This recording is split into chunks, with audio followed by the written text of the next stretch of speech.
everyone. I welcome you all on my YouTube channel, Ujjwal Educational Videos, and today we are going to discuss class 12th English. Poem first, My Mother at 66. Okay, today we will discuss extract of the poem.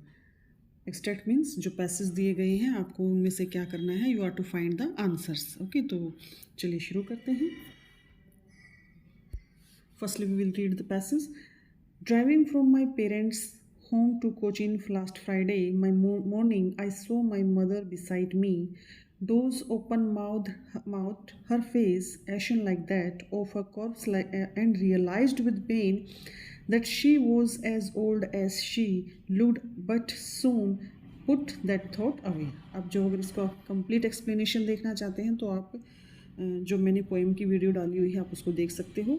तो यहाँ पर मैं एक थोड़ा सा layouts आपको बताती हूँ कि क्या है कि जो पोएट है वो अपनी मदर के साथ कहाँ जा रही है, कोचीन जा रही है. लास्ट फ्राइडे की बात कर रही है.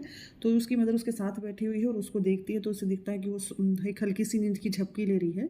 ठीक है. तो पोएम उसको देख जो उसको एहसास होता है कि उसकी मदर क्या है, बूढ़ी होती जा रही है. और जो इससे जो पोएट है उसको एक पेन फील होता है. ओके, कि उसकी मदर उतनी बूढ़ी लग रही थी जितनी की वो थी. ओके, तो उस माइंड को थॉट से निकालने के लिए वो कहीं और देखने लग जाते हैं. तो यहाँ तक ये एक्सट्रैक्ट है जो इसका एक्सप्लेनेशन. उसके बाद क्वेश्चंस देखते हैं. See the first question, choose the option that best applies to the given extract. हमें ये ऑप्शंस दिए गए हैं, इनमें से जो आपको लगता है कि जो एक्सट्रैक्ट दिया गया है इसमें कि कौन सा ऑप्शन सही एक तरह से अप्लाई कर सकते हैं. तो फर्स्ट क्या है, कन्वर्सेशन. तो फर्स्ट ऑप्शन क्या है, कन्वर्सेशन है कि ये जो ऊपर पैसेज दिया गया है ये कन्वर्सेशन, बातचीत है दो लोगों के बीच में. ओके, नेक्स्ट कहा गया है कि ये आर्ग्यूमेंट है. ओके, नेक्स्ट कहा गया है कि ये पीस ऑफ एडवाइस है कि किसी को एडवाइस दी गई है. नेक्स्ट कहा गया है कि ये स्ट्रेटेजी है. ओके, कि कोई स्ट्रेटेजी अपनाई गई है. नेक्स्ट कहा गया है कि ये क्या है, एक रिक्लेक्शन है कि कोई स्मरण किया गया है किसी चीज़ को. और नेक्स्ट है सजेशन. ओके, तो ये 6 ऑप्शंस दिए गए हैं. अब इनमें से आपको क्या करना है, ऑप्शन फाइंड आउट करना है. जब भी आप सीबीएसई में आपके पास कोई ऐसा पैसेज आता है तो आप क्या करोगे, सबसे पहले क्वेश्चन को समझने की कोशिश करोगे. जो पैसेज दिया गया है पैसेज को अच्छे से रीड करो, ध्यान से उसको समझो. उसके बाद उसमें आप ये देखो कि जो क्वेश्चन पुट किया गया है उसके साथ जो ऑप्शंस दिए गए हैं तो उसमें कौन सा ऑप्शन आपको सही लगता है. अब सही क्या लगता है, देखो इसमें सबसे पहले क्या दिया गया है कि कन्वर्सेशन है. अब कन्वर्सेशन तो ये बिल्कुल भी नहीं है. अगर आप इसको देखते ही पहचान जाओगे तो ये हमारा ऑप्शन हो गया रॉन्ग. आर्ग्यूमेंट, अब पोएट किसी के साथ आर्ग्यूमेंट नहीं कर रही तो बच्चे ये भी रॉन्ग हो गया. पीस ऑफ एडवाइस, किसी को सलाह दे रही है, बिल्कुल नहीं दे रही है, ऐसा कुछ भी नहीं है. स्ट्रेटेजी है, कोई स्ट्रेटेजी अपनाई है, वो भी बिल्कुल नहीं है. ठीक है. उसके बाद रिक्लेक्शन है और उसके बाद सजेशन है. अब रिक्लेक्शन को छोड़ो, आ जाए सजेशन पे. अब ये क्या है, सजेशन है. ठीक है. तो सजेशन किसी को सलाह दी है पोएट ने, बिल्कुल नहीं दी है, तो ये भी रॉन्ग गया. तो बच्चे आपके पास ऑप्शन कौन सा बचा, अ रिक्लेक्शन मीन्स मेमोरीज, वो किसी चीज़ को याद करे. तो लास्ट फ्राइडे की बात करें तो उस चीज़ को याद करके पोएट ये लिखी हुई है. ठीक है. तो हमारा आंसर क्या बचता है बच्चे, अ रिक्लेक्शन. तो इसमें ऑप्शन कौन सा हुआ, देखो ए ऑप्शन में क्या है, 1, 3 एंड 6 तीनों है, बिल्कुल नहीं है. बी में क्या है, 2, 4 एंड 5 है, ये भी नहीं है. सी में क्या है, ओनली 5. तो बच्चे हमारा ऑप्शन क्या है, ओनली 5. ओके, तो नेक्स्ट क्वेश्चन देखते हैं. Choose the book title that perfectly describe the condition of poet mother. अब यहाँ पर कुछ बुक्स के टाइटल दिए गए हैं और आपको फाइंड आउट करना है कि जो पोएट की मदर की जो कंडीशन है उस पर सही कौन सा एक तरह से परफेक्टली उसको डिस्क्राइब किया जा सकता है. तो बुक्स के टाइटल हैं और साथ में राइटर्स के नेम हैं. चलो देखते हैं. Title 1, you are only old ones. आप सिर्फ एक बार बूढ़े हैं. ठीक है, एक बार आप बूढ़े हैं. तो देखो ये डॉक्टर सीस. ओके, डॉक्टर सीस ने लिखा है कि आप एक बार बूढ़े हैं, बिल्कुल नहीं हो सकता. नेक्स्ट है the gift of years. Gift of years है बाय जॉन चिटिस्थर नाम है, चिटिस्थर, हाँ जी चिटिस्थर नाम ही है. तो द गिफ्ट ऑफ ईयर्स ये भी नहीं हो सकता. समवेयर टुवर्ड्स द एंड ये हो सकता है, आप इसको रखेंगे कि भी हाँ ये हो सकता है, इसको मैं रखती हूँ स्पेयर में. ठीक है, ये हो सकता है. यहाँ पर आपको कुछ कुछ चांसेस हैं. नेक्स्ट फिर देख लेते हैं. The book you wish your parent had read. आप चाहते हो कि एक ऐसी बुक जिसको आपके पेरेंट्स पढ़े. तो ये तो बिल्कुल लॉजिकल नहीं है ना. तो ये आपका आंसर बनाना, ये आपका आंसर बनाना, ये आपका आंसर. आपके पास ऑप्शन क्या बचा, टाइटल 3. ओके, तो अभी इसमें देखते हैं, इसमें टाइटल 3 दे रखा है. यस, टाइटल 1 नहीं बना आपका, टाइटल 2 भी नहीं बना, तो बना आपका टाइटल 3. तो आपका ऑप्शन हो गया बच्चे title 3. Okay, let's see the next question. Choose the option that applies correctly to the two statements given below. अब देखो बच्चे, यहाँ पर एजर्शन वाले क्वेश्चंस दिए गए हैं जो आपको जरूर मिलते हैं सीबीएसई में। तो आपको क्या करना है कि यहाँ पर दो स्टेटमेंट दी गई हैं और आप में से उसको क्या करना है, चूज़ करना है कि जो एजर्शन और जो रीज़न दिया गया है उसमें से कौन सा सही है। बिल्कुल ध्यान से समझने की कोशिश करो, बिल्कुल भी मुश्किल नहीं होते हैं, इजी होते हैं। सिर्फ आपको क्या करना है, उसे अच्छे से पढ़ना है, ध्यान से समझना है और आप इजीली आंसर फाइंड आउट कर सकते हो। देखो दो चीज़ें हैं। The poet words of the thought, words होता है अवे, गिव अवे करना, मतलब किसी चीज़ को रिमूव करना। The poet words away the thought of her mother getting old quickly. Poet चाहती है कि उसकी जो थॉट आया है उसकी मदर के लिए, उसको कि वो बूढ़ी हो रही है और जल्दी ही वो चली जाएगी, तो वो उसको दूर करना चाहती है। ये तो क्या है, अजर्शन। अजर्शन मीन्स अभिकथन, कि पोएट ने ये कथन दिया है, ठीक है। अब ये कथन क्या है, उसका रीज़न क्या है, रीज़न ये, इसका रीज़न क्या है देखते हैं। The poet did not want to confront the inevitability of fate that was to dawn upon her mother. अब कह रहे कि पोएट जो है वो उस इनएविटेबिलिटी का, ठीक है, उस अनिवार्यता का, जो कि भाग्य में क्या है, सबको बूढ़ा होना, सबको जाना है, ठीक है, तो सबको पता है इस चीज़ के बारे में। तो पोएट इस चीज़ को का सामना नहीं करना चाहती कि उसकी मदर क्या है, पर जो भाग्य की अनिवार्यता है, कि भाग्य क्या है कि हर इंसान को आना है, जाना है, यही सब प्रोसेस है। तो वो क्या है, पोएट जो उसकी मदर पे ये बुढ़ापा आया है उसको क्या है, उसको फेस नहीं करना चाहती है, ठीक है। तो कथन तो क्या है, अजर्शन तो क्या है कि पोएट इस थॉट को अपने माइंड से निकालना चाहती है कि उसकी माँ जल्दी जल्दी बूढ़ी हो रही है, ठीक है। इसका मतलब ये है कि रीज़न क्यों निकालना चाहती है वो इसको, क्योंकि रीज़न ये है कि पोएट शायद भाग्य को फेस नहीं करना चाहती। Is it clear? I hope you are getting. Poet ने क्या कहा है, अजर्शन तो दे दिया कि पोएट अपने माइंड से इस थॉट को निकालना चाहती है कि उसकी मदर बूढ़ी हो रही है, okay.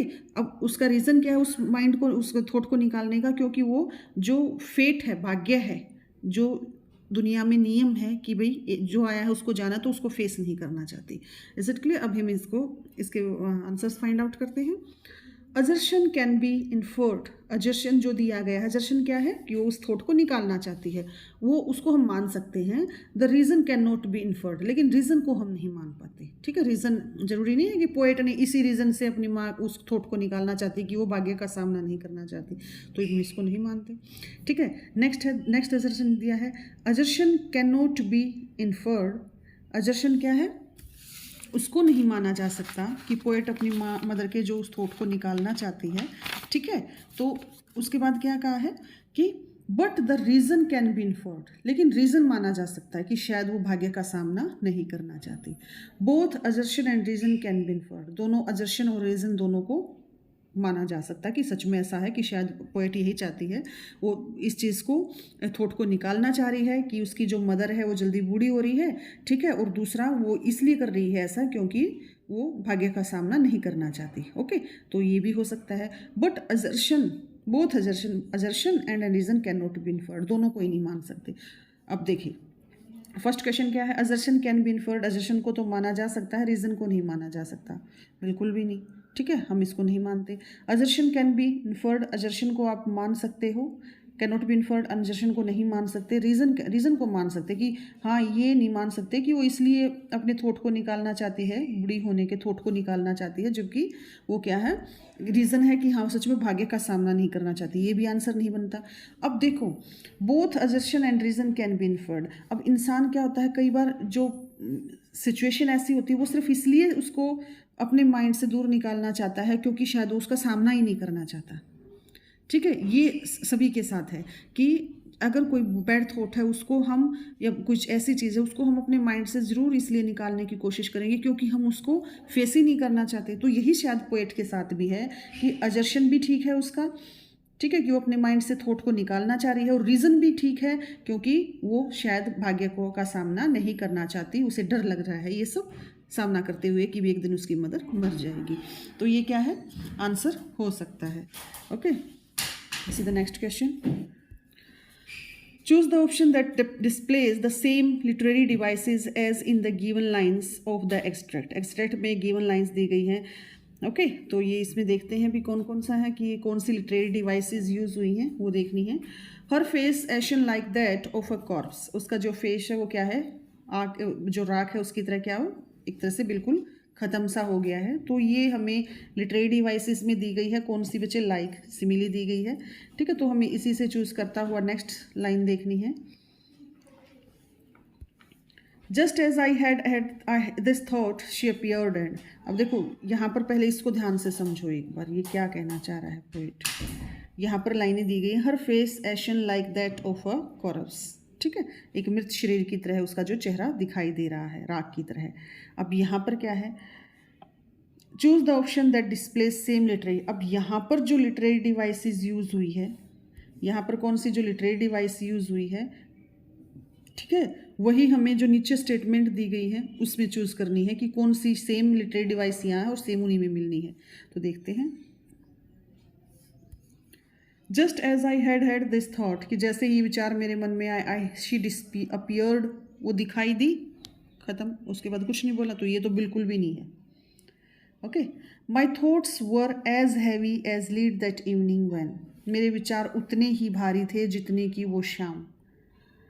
Is it clear? I think like every one else who, मैं सोचता हूँ कि सभी जैसा कि, कोई कुछ नहीं हो रहा।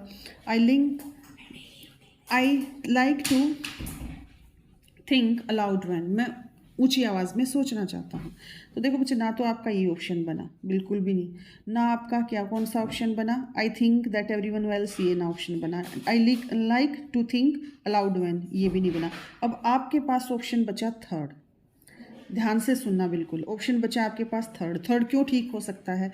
अब देखो यहाँ पर क्या है, यहाँ पर पोएट ने बोला हर फेस, उसका जो फेस है एशन राख की तरह है, लाइक दैट ऑफ अ कोरप्स, जैसे कि एक मृत बॉडी हो, ठीक है, उसका जो फेस क्या है, एक मृत बॉडी की तरह है, राख की तरह। उसी तरह पोएट ने क्या कहा है, सॉरी हमारे पास ऑप्शन बचता है बेटे बी, ये रॉन्ग है, बी है, माई थॉट, मेरे विचार वर एज हैवी, उतने ही भारी थे। अब यहाँ पर भी सिमिली यूज हुई है, यहाँ पर भी my thought were as heavy, उतने ही हैवी थे, एज लीड दैट इवनिंग, जितने की उसकी शाम।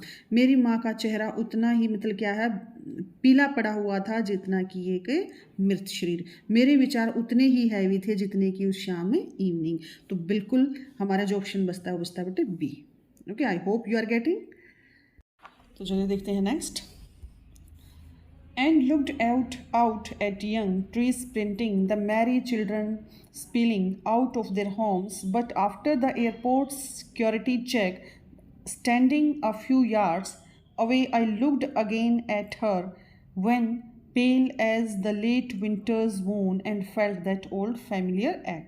अब यहाँ पर जो लाइन है पोएट ने पैसेज दिया है उसमें क्या कहा है कि अपने माइंड को डिस्ट्रैक्ट करने के लिए वो बाहर देखने लग जाती है, ठीक है, जहाँ क्या देख रही है वो, यंग ट्री स्प्रिंटिंग, दौड़ते दौड़ते भागते पेड़ देख रही है, खुशी से उछल कूद करते हुए बच्चे जो अपने घरों से निकल रहे हैं उनको देख रही है, ठीक है। तो उसके बाद पोएट कह रही है कि जब वो एयरपोर्ट पर पहुंची तो वहाँ कुछ सिक्योरिटी चेक के बाद तो कुछ यार्ड्स खड़ी होकर, अपनी कुछ दूरी पर अपनी मदर से खड़ी होकर, ठीक है, उसकी तरफ दोबारा से देखती है, जो वहीं पर उसे वही दोबारा से उसका पीला पड़ा हुआ चेहरा दिखता है, ठीक है, जैसे कि क्या है, जो लेट विंटर मून है उसने ढक लिया हो उसको, और फेल्ट दैट ओल्ड फैमिलियर, और उसे दोबारा पुराने वाला जो दर्द है वो महसूस होता है। ओके, तो ये पैसेज है। अब इसके बाद इसके क्वेश्चंस देखते हैं। What is the most likely reason the poet's capitalized young trees. अब यहाँ पर जो पोएट है उन्होंने जो कैपिटल लेटर में लिखा है यंग ट्रीज को, तो ऐसा क्यों किया है? ओके, तो ये देखते हैं। सबसे पहले इसका answer, convey a clear meaning, इसको क्लियर मीनिंग देखने के लिए। ओके, क्या इसलिए किया है? बिल्कुल भी नहीं, आप पहले ही क्रॉस लगाते चले जाओ, ऐसा कुछ नहीं है कि पोएट ने इसको क्लियर मीनिंग देने के लिए किया है। Highlighting the adjective noun combination, adjective और नाउन कॉम्बिनेशन के लिए, जैसे यंग क्या है, एडजेक्टिव हो गया बच्चे, और ट्रीज हो गया नाउन, तो ऐसे कॉम्बिनेशन को दिखाने के लिए क्या है? बिल्कुल भी नहीं, यहाँ कोई पोएट ग्रामर नहीं पढ़ा रही है। Okay, enhance the contrast, contrast को दिखाने के लिए। Draw a connection with the title, title के साथ कनेक्ट करने के लिए। अब देखो आपके पास 3-4 ऑप्शन आ गए हैं। अब सबसे पहले आप ध्यान से देखो, ये नहीं हो सकता क्योंकि वो मीनिंग को क्लियर करे। यंग ट्रीज कोई मीनिंग क्लियर नहीं हो रहा। दूसरा है हाईलाइटेड, एडजेक्टिव और नाउन को नहीं कर रही, बिल्कुल नहीं, क्योंकि कोई ग्रामर नहीं टीच कर रही है। ओके, उसके बाद है draw a connection with title, title को से कनेक्ट करने के लिए। अगर आपने पोएम को रीड किया है अच्छे से तो बच्चे आप इजीली इसका आंसर फाइंड कर लोगे, क्योंकि पोएट ने जो यंग ट्रीज पेंटिंग का कहा था, मैंने अपनी जो यूट्यूब पे वीडियो डाली हुई है इससे रिलेटेड, तो वहाँ पर मैंने इसको क्लियर भी किया है कि ओनली अपने माइंड को डिस्ट्रैक्ट करने के लिए वो यंग ट्रीज के बारे में बात करती है। तो इनहेंस कंट्रास्ट होता है एक दूसरे के अपोजिट। तो यहाँ पर क्या है आंसर आपका क्या बनेगा बेटे, इनहेंस द कंट्रास्ट। तो सी ऑप्शन आपका बनता है। ओके, देखते हैं next. Choose the option that appropriately describe the relationship between the two statements given below. दो स्टेटमेंट दी गई हैं, उनके बीच में रिलेशनशिप बताना हमें। स्टेटमेंट 1 क्या है, the poet knows her mother has raised. Poet जानती है कि उसकी मदर बूढ़ी हो चुकी है। The poet feels the pain of separation. Poet को दर्द महसूस होता है किस चीज़ का, सेपरेशन का। ओके, बिगिनिंग एंडिंग, तो स्टेटमेंट दोनों के बीच में रिलेशनशिप शो करना है। ठीक है, पहली जो स्टेटमेंट है वो क्या है, पोएट जानती है कि उसकी मदर बूढ़ी हो चुकी है। सेकंड ऑप्शन क्या है कि पोएट को फील होता है कौन सा, दर्द सेपरेशन का, कि वो अलग हो जाएगी। तो ये चीज़ किसको शो कर रहा है, बिगिनिंग और एंडिंग को, कि बिगिनिंग बूढ़ी हो चुकी है और अलग हो जाएगी। दूसरा क्या कर रहा है, कोज एंड इफेक्ट, कोज और इफेक्ट को। तीसरा कर रहा है क्वेश्चन एंड आंसर को। और फोर्थ कर रहा है इंट्रोडक्शन एंड कंक्लूजन को। अब आप बिल्कुल ध्यान से अगर आपने इसको पोएम को रीड किया है तो आप इजीली पहचान जाओगे कि जो पोएट क्या है, पोएट जो दोनों स्टेटमेंट्स के बीच में क्या रिलेशन है। उसकी मदर बूढ़ी हो चुकी है, पोएट जानती है, ये तो हो गया बच्चे कोज। ठीक है, और इसी के कारण पोएट को दर्द क्या हो रहा है, सेपरेशन का दर्द फील हो रहा है। तो जो बूढ़ी हो चुकी है उसका इफेक्ट क्या पड़ा, सेपरेशन, अलग होना। तो हमारा जो जाएगा ऑप्शन होगा बी। ओके, देखो ना तो क्वेश्चन आंसर है, ना बिगिनिंग एंडिंग है, और ना ही हमारा इंट्रोडक्शन और कंक्लूजन है। ठीक है, तो हमारे पास ऑप्शन क्या बचा, ओनली बी। तो इसका जो आंसर होगा वो हमारा आपका क्या बनेगा, कोज एंड इफेक्ट। तो ये आपका आंसर हो गया। ओके, नेक्स्ट देखते हैं। Choose the option that complete the sentences given below. यहाँ पर एक सेंटेंस दिया गया है, उसमें से ऑप्शन चूज करना है जो इसको कंप्लीट करेगा। Just as the brightness of the winter's moon is veiled होता है एक तरह से घूंघट, ढक लेना किसी चीज़ को। ठीक है, behind the hedge and mist, जैसे कि brightness just the brightness of the winter's moon, जैसे जो विंटर का मून है उसकी ब्राइटनेस को ढक लिया है। ठीक है, जो वहाँ पर फोग वगैरह छाई हुई है उसकी वजह से जो मून है वो धुंधला दिखाई दे रहा है। तो इस सेंटेंस को हमें कंप्लीट करना है। फर्स्ट ऑप्शन है the pain of separation has shaded mother's expression. जो पेन ऑफ सेपरेशन है, अलगाव की जो भावना है, ठीक है, उसने मदर के एक्सप्रेशन को क्या कर दिया, धुंधला कर दिया। तो यह तो बिल्कुल भी नहीं बनता, क्योंकि अलगाव की जो सेपरेशन का फीलिंग थी वो तो क्या है, पोएट के अंदर थी, मदर के अंदर तो थी नहीं।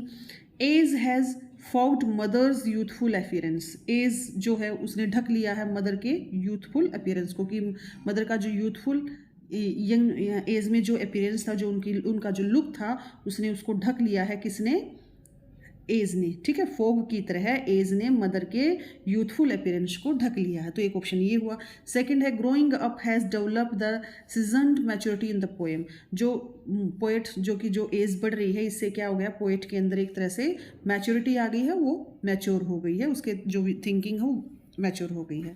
ये भी। नेक्स्ट है memories warm the heart like the pale moon in the winter. Memories होती हैं उसी तरह क्या करती हैं, जैसे विंटर मून है, ठीक है, उसी तरह मेमोरीज भी क्या है, दिल में छाई हुई है। तो देखो ना तो ये ऑप्शन बना, ऐसा कुछ नहीं है कि मेमोरीज दिल में छाई हुई है विंटर मून की तरह, बिल्कुल भी नहीं। अब इसमें ये भी नहीं है कि जैसे जैसे पोएट बड़ी हुई है, ठीक है, तो उसके अंदर मैच्योरिटी लेवल बढ़ गया है, ये भी नहीं है। पेन ऑफ सेपरेशन ये तो बिल्कुल भी नहीं है। तो ऑप्शन क्या बचा, age has fogged mother useful appearance. कि जैसे देखो यहाँ पर ऊपर क्या है, जो ब्राइटनेस है मून की उसको ढक लिया है किसने, धुंध ने। ओके, ब्राइटनेस को ढक लिया है किसने, धुंध ने। उसी तरह जो एज है, एज ने क्या कर दिया है, मदर की जो अपीयरेंस थी, ठीक है, उसको क्या कर दिया है, उसको ख़त्म कर दिया, उसको ढक दिया। फोग मतलब एक तरह से उसको कवर कर दिया फोग की तरह। तो बच्चे आपका जो ऑप्शन बचता है वो क्या बचा आपके पास है, बी ऑप्शन बचा है। और जो आपका ऑप्शन आंसर भी क्या होगा, बी होगा। I hope you are getting. See the next. Choose the correct option out of the ones given below. यहाँ पर ऑप्शंस दे रखे हैं, आपको सही ऑप्शन करेक्ट कर चूज करना। अगर आपने पोएटिक डिवाइसेस की वीडियो देखी है तो आप इजीली इसको फाइंड आउट कर जाओगे, ठीक है, क्योंकि अगर पोएटिक डिवाइसेस आपको आती होंगे तो आप इसको इजीली कर लोगे, अगर नहीं आएंगे तो आप नहीं कर पाओगे। तो फर्स्ट क्या है, सिमिली। फर्स्ट ऑप्शन सिमिली में क्या है, द मैरी चिल्ड्रन स्पेलिंग, ये बिल्कुल रॉन्ग है, क्योंकि सिमिली क्या होती है, जो कि कंपैरिजन होता है between two things using like और एज। तो लाइक और एज इसमें कोई वर्ड नहीं है, तो ये तो बिल्कुल रॉन्ग हो गया। ओके, सेकंड पे आ जाइए, तो आप पहले ऑप्शन पे ही फाइंड आउट कर लोगे भी हाँ रॉन्ग है, क्योंकि सिमिली क्या होता है, या तो एज मिलता है या लाइक मिलता है, यहाँ पर कोई नहीं है, तो ये तो ऑप्शन बिल्कुल रॉन्ग हो गया। सेकंड पे आ जाइए, metaphor, pale as a late winter moon. अब यहाँ पर एज है, यहाँ सिमिली है, तो ये तो रॉन्ग हो गया, ये भी रॉन्ग हो गया, तो सेकंड ऑप्शन भी आपके पास नहीं बचा। अब आ जाइए थर्ड ऑप्शन पे। थर्ड ऑप्शन क्या कह रहा है, इमेजरी है, ऑल आई डिड वो स्माइल। इमेजरी होता है जब आप किसी सिचुएशन को इमेजिनेशन कर सकते हो कि भी हाँ ऐसा हो रहा होगा कि मैं स्माइल कर रही थी, तो आप इसको इमेजिनेशन कर सकते हो कि भी हाँ स्माइल कर सकते हो, तो ये तो ठीक हो गया। लेकिन ठीक है, ये इसके बाद नेक्स्ट भी देख लेते हैं। पर्सोनिफिकेशन दिया है next option, the merry children spelling. अब पर्सोनिफिकेशन क्या होता है, when the human qualities are given to a non human things. जब किसी नॉन लिविंग थिंग्स को ह्यूमन क्वालिटीज़ दी जाए तो पर्सोनिफिकेशन होता है।